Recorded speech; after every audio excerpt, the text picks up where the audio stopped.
AI టెక్నాలజీతోని మనిషిని పోలిన మనుషులను ఇంటర్నెట్లనే తయారు చేస్తున్న ఈ కాలంలో కూడా నారా చంద్రాల సారు ముఖ్యమంత్రిగిరి ఎలగబెడుతున్న ఏపీ రాష్ట్రంలో ఇప్పటికీ డోలీ మూతలు తప్పుతలేవట.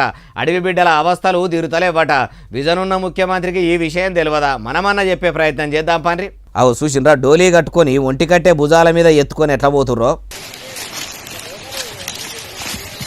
రాళ్ళు రప్పలు ఉన్నాయి, కాళ్ళకు చెప్పులు వేసుకొని నడుస్తున్నా కూడా రక్తాలు గారతట్టే ఉన్నదట పరిస్థితి.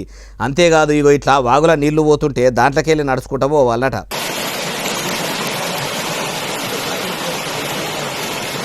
అబ్బా, నీళ్లు పారి పారి బండలు పాకురు పట్టినట్టున్నాయి. ఇంత డేంజర్గా ఉన్న ఈ అడవుల్లో ఇంత గోసపడుతుర్రు.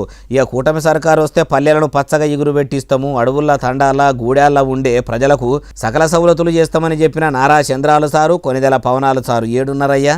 మీ ప్రభుత్వంలోనన్నా మన్యం ప్రాంతాల్లో ఉండేటోళ్లకు మంచిగా రోడ్లు పోయిస్తారేమో అనుకుంటే, ఒకలేమో సినిమాల్లో వేషాలు చేసుకుంటా, ఒకలేమో ఇది చేసినా అది చేసినా అని నరుక్కుంటా పొద్దు గడుపుతుర్రు తప్పితే వీళ్ళ బాధలు పట్టించుకున్నది లేదు.